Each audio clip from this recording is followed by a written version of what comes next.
I believe the culture in America can be summed up in the phrase 6-7. It may sound crazy, but I believe that there's a deeper meaning with the culture to this phrase, how it permeates through our government systems, the arts, pop culture, the youth, and our very conscience. It is the zeitgeist, it is 6-7, and the absolute state of America. 6-7 is a catchphrase that became popular, starting from the Doot Doot rap song, to basketball edits, and now to the cringe cultural phenomenon that my nieces love to say. At first glance, it just looks like a funny phrase, but I want to think there's a reason why it stuck with the youth. When I was growing up, we had our own phrases and jokes that our generation thought was funny and cool. As kids, we would make a lot of yo mama jokes. Yo mama's so fat she could play pool with the planets. Those jokes became so popular that there was another joke inside that joke. Your mom goes to college. This, of course, flew over the heads of the elders. Our parents dismissed these phrases as youthful foolishness because the older generation didn't understand that it allowed us to have something of our own, carve out our own spaces, have our own things in a world we didn't create. It wasn't deep, but it was ours, a password between friends, and a remnant shared of those in that era. Now times have changed. With the age of the internet, social media, Amazon, and DoorDash, everything is convenient now. All you have to do is watch a video and you can learn just about anything. It's never been easier to learn skills and acquire knowledge, but it's also never been easier for older people to stay relevant. When everything moved online, the walls between age groups didn't just thin, they collapsed. And because of convenience, the younger generation hasn't really had something that's their own. Now you have politicians and older people using the language of the younger generation. They even are using memes. The government is using memes.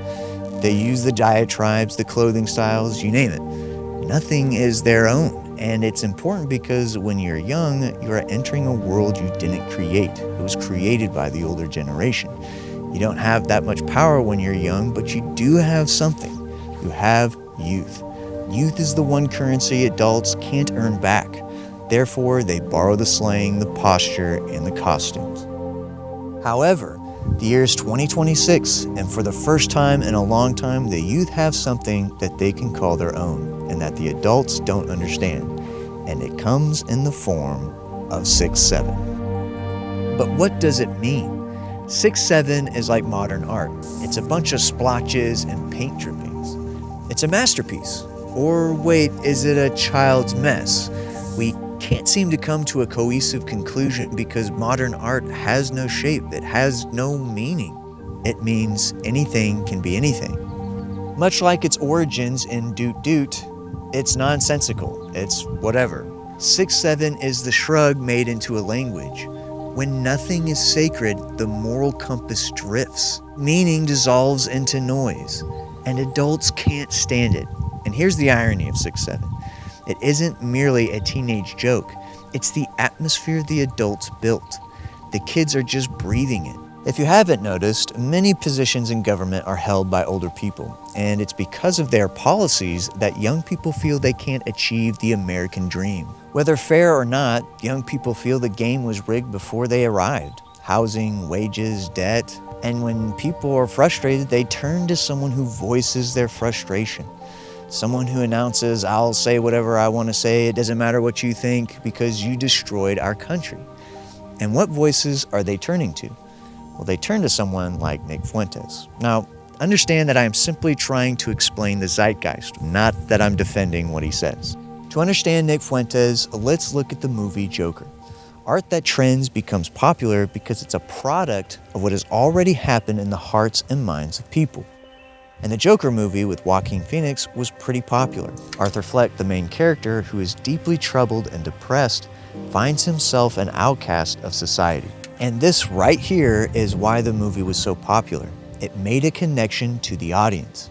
The movie acted as a mirror to Americans' lives. The movie ends with a bunch of disenfranchised men who follow a madman who just killed a talk show host on TV. Though disturbing, Joker landed because it didn't feel like fantasy. It felt like a diagnosis. There's a recent interview that happened that is emblematic of the Joker TV show scene. Piers Morgan invited Nick Fuentes on his show to have a discussion. This TV event with Piers and Nick demonstrates the divide of the old and young. Piers won the older audience by displaying moral outrage and affirming boomer beliefs. Nick won the younger audience by rejecting boomer ideas, not censoring himself, and trolling Piers. They talked past each other. Someone posted this meme of Nick and Piers, and I believe that this movie, The Joker, reflects the culture we live in today. Nick was willing to break the rules, saying things that are taboo, while also having a voice for the disenfranchised men in this country. 6-7 is demonstrated in the divide between the older and the younger, but it goes deeper than that. The film concludes with Arthur Fleck broken out of custody and full-on anarchy and riots ensue. Look at America. Everyone can feel the threads of America unraveling. Crime is high, young people can't afford houses, and at the time of this video, we're $48 trillion in debt. We are on the precipice of collapse, but our politicians treat it like 6-7. Whatever. Billions of dollars of fraud uncovered. Has anything happened? Not really. Nothing is evil and nothing is sacred. It's just 6-7, man. Whatever. Up is down and down is up.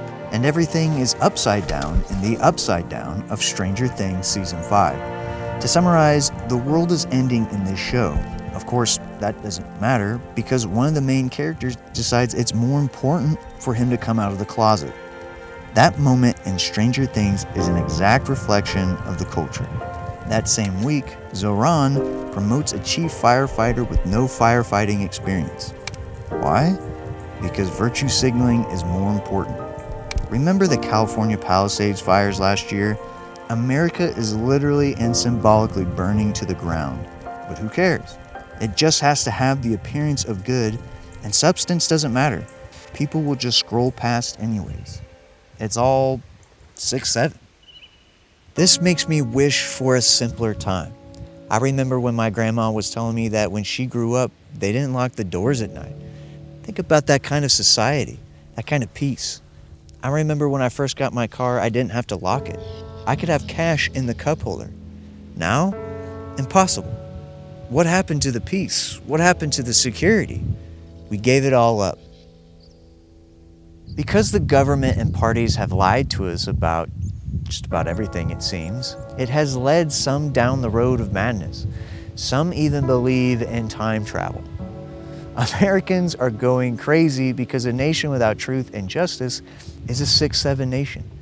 They lied. Whatever. They're stealing. Well, who cares?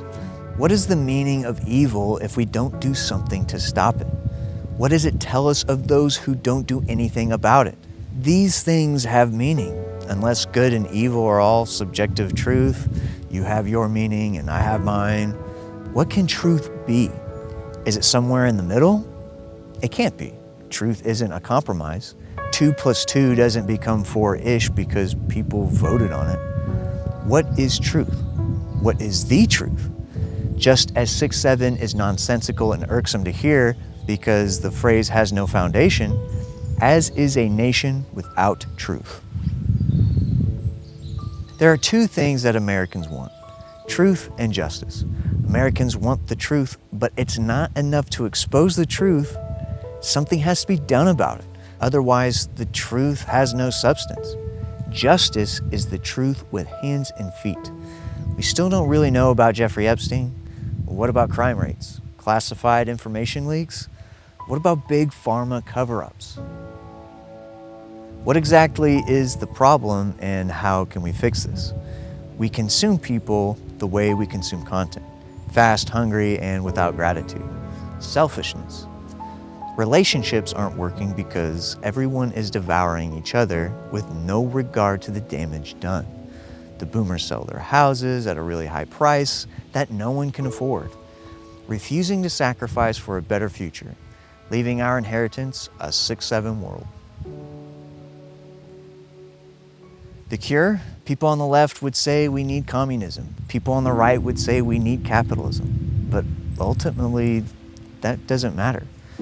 Take the same people that run our government and put them in a perfect, flawless, capitalist society, and you will have crony capitalism that same day. And I'm sure the same people who place their bets on communism would also believe if you put those same people in our current government in charge of communism, that it wouldn't work. And spoiler alert, it will never work. But I'm not trying to make a left or right point here. Government systems are engines. People are the fuel. Corrupt fuel ruins every machine. The real problem we have in this country is a moral problem. We've normalized small lies and then we act shocked when big lies run the country. We need a country of people that are willing to sacrifice to tell the truth. But in order to do that, we need to understand what is truth. What is the truth? That is the question posed by Pontius Pilate to Jesus. Jesus said, "I am the truth." He is the certainty of meaning. When God enters into our lives, He gives us shape. He gives us meaning. What was once uncertain becomes clear. Our lives become art. Unbelief makes us look into ourselves for truth. And that is the core problem with unbelief. What can I know to be true if I think it's all in my head, my feelings, or my perspective? Unbelief turns life into a canvas of splatter, color without a compass, emotion without anchor, always leaving you asking the question, what is it? What is truth? We need a country with the truth and willing to tell the truth even when it hurts themselves. We need a country of people willing to stand up to corruption, which takes integrity and honor. We need Christian values and virtues to be the primary focus of this nation. And before you roll your eyes, think about it. Maybe you don't want to practice Christian values, but you want everyone else to practice Christian values. Do you want people to commit adultery?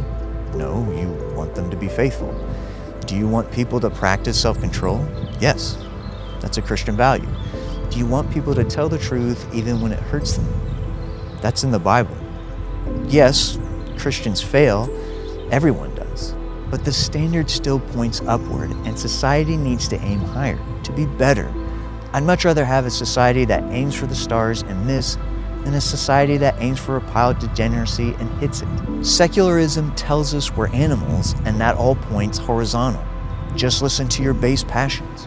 It leads to the hedonism and selfishness destroying America today. Christianity, however, elevates us above that nature to make our lives a work of art. Galatians 5:14 through 15. For all the law is fulfilled in one word, even in this, you shall love your neighbor as yourself. Verse 15, but if you bite and devour one another, beware lest ye be consumed by one another. This is exactly what's happening in America. Everyone is devouring one another. The old devouring the young, men and women discarding each other in relationships, men sidelined by systems imposed by the government and the media. Which is exactly why we must follow Jesus. Jesus is the way, the truth, and the life. Look at how far we've fallen when we got rid of Him in our schools. We dismissed the truth.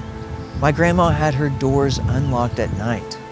That is the kind of society I want to live in, one where Jesus governs the hearts of men. Today we live in a 6-7 nation on the brink of death. 6-7 is what a nation sounds like when it forgets God. A shrug, a joke, a void. If we want meaning again, truth that stands, justice that moves, we return to Christ. Jesus is the truth. He is the way. He is the life. Believe in Him and confess Jesus Christ as your Lord and Savior, and you will know the truth, and the truth will set you free.